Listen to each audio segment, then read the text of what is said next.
Hi everyone, it is your girl Pretty coming to you once again with another huge bag full of tips and tricks on how to give our children diagnosed with ASD the best that we can offer.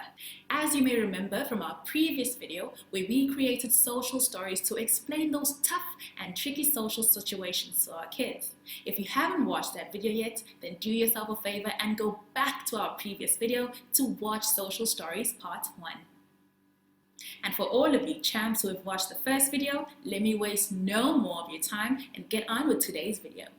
But first, let us read a question from a teacher this time who sent in this question just before lockdown.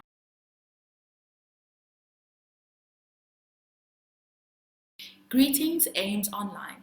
I have a child in my class who I find it difficult to change from one class or lesson to the next. He seems fine when we're changing for lunchtime, but all the other lessons will take him a while to want to join in.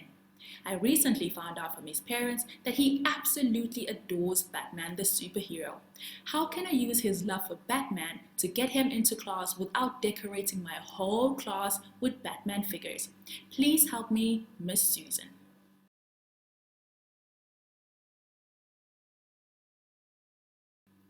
Hi, Miss Susan. Thank you so much for your question. You'd be surprised at how common refusing to move from one environment to another is with children. This is called transitioning. Transition is a term given to periods of change that are experienced by all children as they progress through different activities in the day. Life transitions in general are quite challenging because they force us to let go of the familiar and face the future with a feeling of vulnerability. So you can imagine how stressful this can be for a child, having to leave something that they are used to and to embark on something completely different and new. So if you want to help your child with transitioning, then just like any other academic procedure, transitions are taught. We teach transitions through clear explanation, clear modeling, clear practicing, and hopefully by the time you review, your child will have much smoother transitions. There are essentially three different types of transitions in an academic or school setting. Firstly, entering a class and taking a seat. Believe it or not, that's an actual transition. Two, switching from one academic activity to another.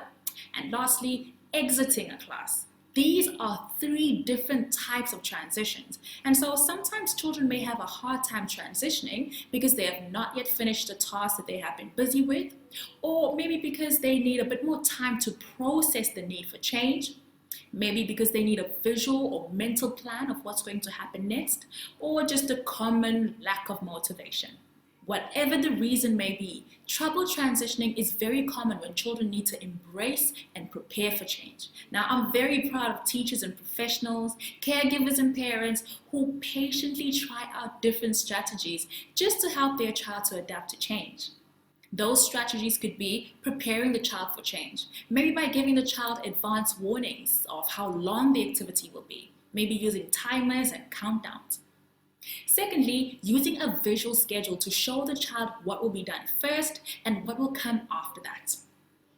Thirdly, offer sensory breaks. These are great bridges for transitioning.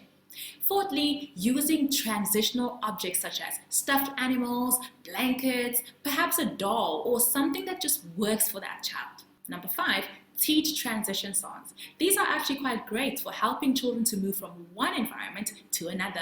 Kids normally love songs and it catches their attention and helps them to focus on the fun part of the transition.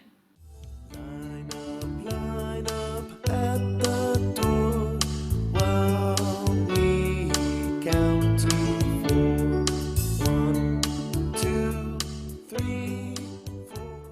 And number 6, another strategy is to also try and allow for extra time. This will also help them to process the information that you're bringing to them. If none of these work, then Miss Susan, on today's video, I'd like to introduce you to something called power cards. Power cards are another form of social stories. The power card strategy is made up of a social strip paired with a power card.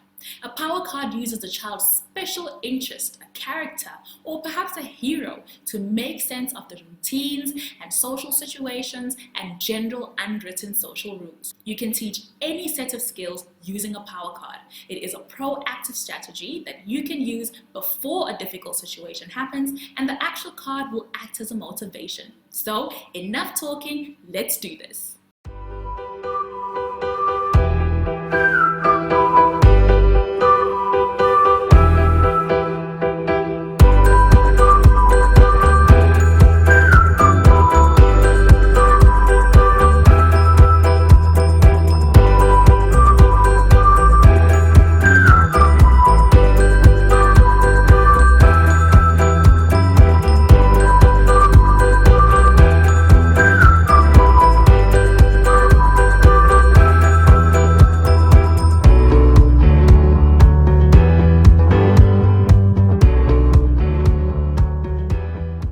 How easy was that?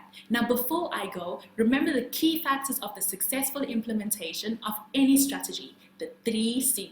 It has to be child-specific and interest-based all the time. It has to be clear and concise in terms of execution and instructions. And lastly, it has to be consistent, because consistency is key. Goodbye, everyone. See you all very soon for more fun and easy to do tips for the home environment.